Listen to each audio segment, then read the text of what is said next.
정은호 대표가 현직 검사에게 1억 원을 건넸다는 진술까지 나오면서 정은호 게이트가 더 확산되는 모양새입니다. 네, 이런 가운데 정은호 게이트에 깊이 관여한 것으로 알려진 브로커 이 씨가 체포되면서 검찰 수사에 속도가 붙을 전망인데요.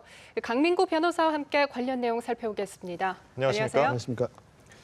이번에는 현직 검찰 간부가 정 대표에게 1억 원을 받은 정황이 포착됐습니다. 지금 검사 박모 씨가 받고 있는 의혹 어떤 겁니까? 예, 그 정은호 네이처 리퍼블릭 대표가 그 지하철 이제 뭐 입점 관련해 갖고 약간 좀 이게 특혜를 받았다 이렇게 감사원에서 그걸 아마 포착을 해갖고 감사가 진행됐던 걸로 알고 있습니다. 근데 이제 마침 이제 그 감사원 그 고위 간부가 지금 박모 부장검사하고 이제 뭐 고등학교 대학교 동기인데 이쪽에서 이제 정은호 쪽에서 이제 그 감사원을 무마하려고 정은호 측 측근이 이 1억 원을 이제 박모 부장검사한테 전달했다. 뭐 이런 지금 진술을 확보한 걸로 알고 있고, 만약에 이게 사실이라면 이제 그 박모 부장검사는 이제 그 알선 수재라든가 변호사법 위반이 될 것 같고요. 다만 이제 만약에 그 정은호 씨의 측근이 말하는 게 이제 배달 사고인데 자기가 전달하지도 않아놓고 전달했다면은 이제 그 박모 부장검사는 아마 혐의는 인정이 안 될 걸로 이렇게 보입니다. 네. 예. 네, 그동안 정관 변호사를 상대로 수사를 벌이던 검찰의 칼끝이 과연 내부로 향할 수 있을까요? 예, 당연합니다. 지금 현재 그 검찰에서는 어쨌든 간에 지금 정은호 씨 측근이 그 박모 부장검사한테 돈을 1억 원을 전달했다는 진술을 확보해 놓은 상태이기 때문에 당연히 그 박모 부장검사를 조사를 할 것입니다. 예. 네. 과연 수사가 어느 정도로 번질지가 관심인데, 일단 정은호 게이트의 핵심 이 브로커 이 씨도 2달 만에 이제 체포가 됐습니다. 예. 그동안 정은호 대표와 관련한 비리에서 이 씨가 한 역할 어떤 걸로 지금 추정되고 있습니까? 예, 그 먼저 그 이 씨가 했던 제일 큰 역할은 그 이숨 투자 그 송 대표를 이제 그 최유정 그 변호사랑 연결을 시켜준 거죠. 그래서 그 당시에 이제 그 돈을 이제 수십억 원을 또 받았고, 또한 이제 그때 당시에 그 이숨 그 투자의 그 송 대표가 요번에 체포된 그 이모 씨를 자기네 회사의 어떤 이사로 등재를 하면서 네. 그 당시에 이제 경찰에서 그 이숨 투자에서 유사 수신 행위를 조사를 하고 있었거든요. 그러니까 이 경찰에 대한 어떤 수사를 그 막기 위해서 로비스트로 또 채용을 한 거죠. 예. 예. 이 씨가 검거됨에 따라 앞으로 이 전방위 로비의 실체를 규명하는 데 속도가 붙지 않을까 싶은데요. 이 씨에 대한 검찰 수사 앞으로 어떤 점을 눈여겨봐야 할까요? 예, 제가 볼 때는 지금 이 씨가 검거됨으로 인해서 가장 먼저 이제 수사에 초점이 맞춰질 거는 그 이 씨가 그 이숨 투자회사 자문에 그 말하자면 로비스트 이사로 이제 그 등재를 하면서 과연 그때 당시에 경찰이 어떤 유사 수신행위 수사를 어떻게 전방위 로비를 했냐.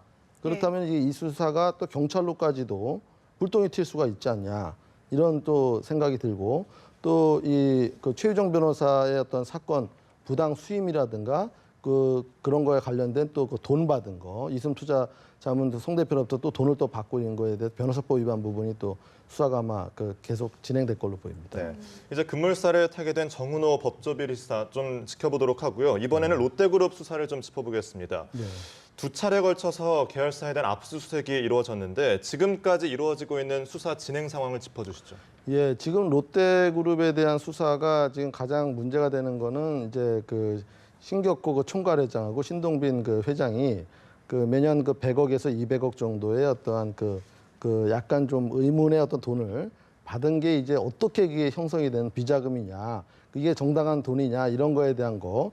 그다음에 이제 그 롯데그룹 계열사끼리 어떠한 수상한 어떠한 돈 거래, 특히 이제 부동산을 이제 샀을 때 뭐 그 부동산이 제대로 된 평가냐, 아니면은 이거에 대해서 이제 가격 갖고 좀 이렇게 장난을 쳤냐, 이런 문제가 있고, 또 한 가지는 이제 계열사 간의 M&A. 예. 그리고 마지막으로는 이게 신격호 총괄회장이 지금 그 스위스인가 어디 갖고 있다는 그 SBC 그 페이퍼 컴퍼니, 그거에 대한 어떠한 그 여기에 뭐 탈세 문제라든가 그 비자금 형성 문제라든가 이런 게 지금 수사가 지금 진행되고 있습니다. 네. 예. 네, 신격호 총괄 회장과 신동빈 롯데그룹 회장에게 연간 300억 원이 지급된 정황이 포착이 됐다고 합니다. 이에 롯데 측은 배당금과 급여라는 주장을 굽히지 않고 있거든요. 예. 그 부분에 대해서는 이제 사실 그 배당금이라면은 당연히 이제 그 월급 통장으로 지급이 됐고, 또 이제 소득세라든가 뭐 여러 가지 가근세라든가 이런 걸 다 냈을 것이고, 그다음에 만약에 또 이 배당이라면은 이게 사실은 그 주주 배당이라는 거는 이 주주 평등의 원칙에 따라서 모든 주주한테 다 배당이 돼야 되고, 또 주주 배당하려면 이제 배당 기준일이라는 게 또 있습니다. 그 기준일을 설정을 하고 거기에 따른 이사회 결의라든가 주총 확인 이런 걸로 다 통과를 해야 됩니다. 그리고 또 이 주식 그 배당 같은 경우에는 그 증권 계좌로 이게 그 배당금이 입금이 되거든요. 이런 모든 절차가 과연 이루어졌는지 아마 검찰에서 그거를 주목해서 봐갖고 예. 이게 만약 정당한 배당이 아니라면은 아마 이거에 대한 수사가 진행될 걸로 확인됩니다. 네. 예.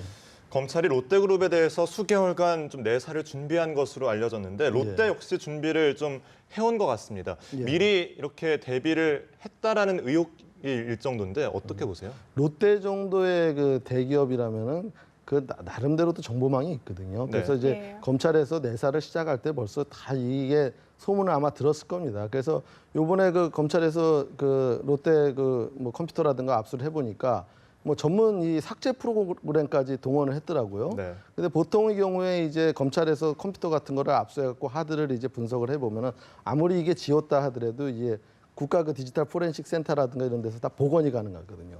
근데 롯데에서는 요번에 그런 복원을 못하게 하려고 전문 삭제 프로그램까지 준비해서 아주 단단하게 준비를 한 걸로 생각이 듭니다. 네.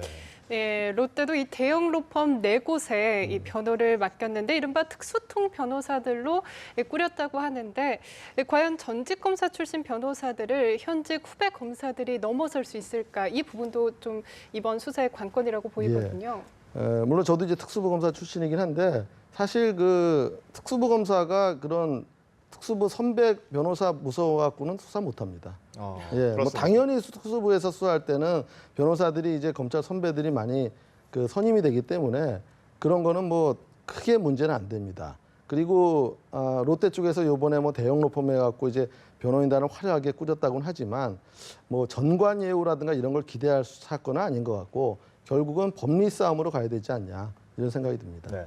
또 한 가지 쟁점이 지금 MB 정부의 커넥션 부분인데 예. 검찰의 수사가 과연 정치권까지 칼끝을 겨눌지는 아직 미질 수 있는데 어떻게 보세요?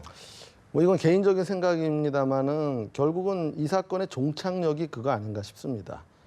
MB 정권의 사정의 칼날을 들이기 위한 어떤 사전 포석이라고 저는 생각이 되는데 그 이유는 뭐냐면은 보통 검찰에서 이 정권이라든가 또 공무원 수사를 할 때 쓰는 그 패턴이 있습니다.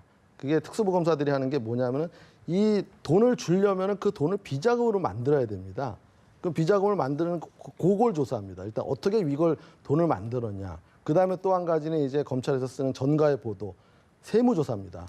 그러면 이제 세무조사와 이 업무상 횡령 이걸로 압박을 해가면서 결국은 정권 실세라든가 아니면 고위 공무원들한테 뇌물을 준 거 이걸로까지 이제 수사가 되는데 이 사건 같은 경우에는 처음에 이제 그 정은호 그 씨하고 그 뭐 신영자 그 저기 롯데 쪽 네. 그분하고 이제 연결이 되면서 갑자기 이게 불거져 나왔거든요. 근데 제가 볼 때는 두 사건이 큰 관계는 없어요. 결국은 검찰에서 이미 내사를 해오고 있다가 이게 터지면서 하나의 신호탄으로 돼갖고 이 롯데 전방위 수사로 가면서 이게 하나의 어떤 계획된 어떠한 기획 수사 아닌가 솔직히 이런 생각이 많이 들었습니다. 네. 예, 앞으로의 수사 계속 살펴봐야 예. 할 것 같은데요. 다음으로 가습기 살균제 문제도 한번 짚어보도록 하겠습니다. 계속해서 검찰 수사를 받고 있는 옥시가 뒤늦게 피해 보상안을 발표했는데 피해자 가족들은 오히려 반발하고 있거든요. 예, 요번에 옥시 측에서 발표한 그 뭐 위자료가 뭐 사망 같은 경우에는 1억 5천만 원, 그 다음에 1, 2급 상해 같은 경우에는 1억 원. 근데 이게 통상적인 뭐 산업재해라든가 교통사고의 어떠한 그 위자료보다는 약간 좀 상회하는 금액인 거는 맞습니다. 근데 문제는 뭐냐면은 보통 이제 뭐 산업재해라든가 이제 교통사고 같은 경우에는 거의 이건 정말 우연한 사고 아닙니까? 네네. 고의성이 없는 건데 이 옥시 사건 같은 경우에는 사실 어떻게 보면 미필적 고의가 있는 거 아니냐. 그리고 또 뭐 교통사고 같은 거는 이제 사망을 하더라도 한순간에 이제 사망을 하니까 오히려 피해자들이 받는 정신적인 충격이 더 짧을 수가 있는데 작을 수가 있는데 이 옥시 사건 같은 경우는 온 가족이 그 병간호라든가 또 고통받아가면서 죽어가는 과정을 지켜봐야 되는 아픔이 크거든요. 네. 그러면 이런 거에 대한 구체적인 어떠한 어떤 개별적인 거를 좀 고려해서 금액이 좀 올라가야 되는데 너무 이게 도식적으로 교통사고는 1억인데 1억 5천 더 주니까 뭐 더 많이 준 거 아니냐 이런 식으로 했다는 게 아마 유족들한테는 큰 불만이 아닌가 싶습니다. 그렇다면 이달 중에 이제 수사가 결과가 나올 텐데 어떤 식으로 결론이 날까요? 지금 검찰에서는 그 존 리그 전 대표에 대한 영장이 기각되면서 네. 이 수사의 어떤 의지라든가 이게 맥이 완전히 끊겼습니다. 원래 이 사건 수사가 더 나아가서 이제 외국계 임원까지도 수사가 확대돼 갖고 좀 더 근본적인 어떤 수사가 되기를 우리 국민이라든가 뭐 혹시 피해자들 모두 다 기대를 했는데 이 뭐 이유는 잘 모르겠지만 어쨌든 뭐 증거 불충분인지 아니면 구속의 사유가 부족해서인지 법원에서 영장이 기각됐습니다. 그러므로 인해서 이제 다음 주에 뭐 수사 최종 발표를 하겠다고 하는 걸로 봐서는 아마 존 리에 대한 불구속 기소 그리고 이미 구속된 사람에 대한 구속 기소로 아마 수사가 마무리되는 단계 아닌가 이런 생각이 듭니다. 네, 이렇게 가습기 살균제 업체 관계자들에 대해서는 계속해서 이제 수사가 이루어져 왔지만 그렇다면 이를 방관한 정부의 책임은 수사를 안 하냐 이런 목소리도 높거든요. 저도 사실 그 부분이 상당히 좀 불만입니다. 예. 이게 업체에서 잘못한 것도 있지만 정부의 책임도 사실 크거든요. 특히 네네. 이제 보건당국에서 이거를 감시 감독을 해야 되고 어떤 문제가 터졌을 때 그거에 대해서 어떠한 충분한 어떠한 대비를 해야 되는데 그러지 않은 거에 대한 어떻게 보면은 이게 직무유기 아닌가. 그리고 그거에 대한 수사가 별로 이렇게 이루어지지 않았다라는 거에 대해서는 저도 참 납득이 안 갑니다. 네. 조금 전에 말씀해 주셨지만 존 리 전 대표의 사례를 봤을 때 이 외국인 임원들에 대한 수사가 부진하다는 목소리가 높거든요. 앞으로 소환 조사가 제대로 이루어질 수 있을까요? 그럼?